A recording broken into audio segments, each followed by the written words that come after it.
ચાલો આજે બનાવી લઈએ બહાર જેવી સોયા બિરયાની, અને એ પણ ઘરે. એકદમ આસાન રીત છે. સોયાબીન ચંક્સને પહેલાં બોઇલ કરી લેવાના છે, અને આ રીતે આપણે પુલાવ રાઈસ, જે મોટા રાઈસ હોય છે ને લાંબો દાણો, એને પણ આપણે બોઇલ કરી લેવાના છે. અને એને પણ સાઈડ ઉપર રાખી દઈશું. રાઈસને પણ ઓસાવી લઈશું, પાણી નિતારી દઈશું. સોયા વડીનું પણ પાણી નિતારી દઈશું. હવે સોયા ચંક્સને મેરિનેટ કરવાનું છે.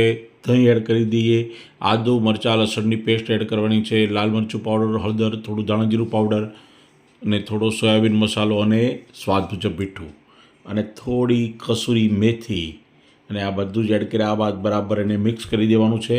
અને એને 10-15 મિનિટ માટે ઢાંકીને સાઈડ ઉપર રાખી દઈશું.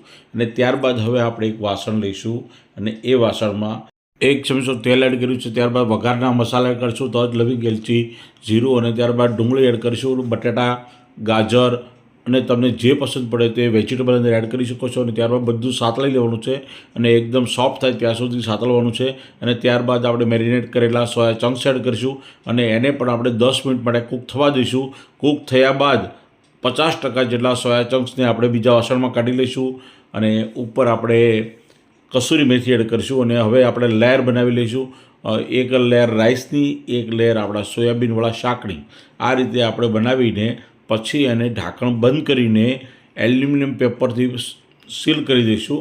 અને ત્યારબાદ અડધી કલાક માટે ધીમા ગેસ ઉપર રાખી દઈશું. અને આ રીતે આપણી સોયા બિરયાની અને દમ બિરયાની બનીને તૈયાર થઈ જાય છે મિત્રો. અને આ દમ બિરયાની ખાવાની ખૂબ જ મજા આવે છે. બજાર જેવી બિરયાની બને છે. તમે તમારા ઘરે જરૂરથી ટ્રાય કરજો. અને ભાઈ દહીં ને રાયતું હોય ને તો જ આ બિરયાની ખાવાની મજા આવે છે.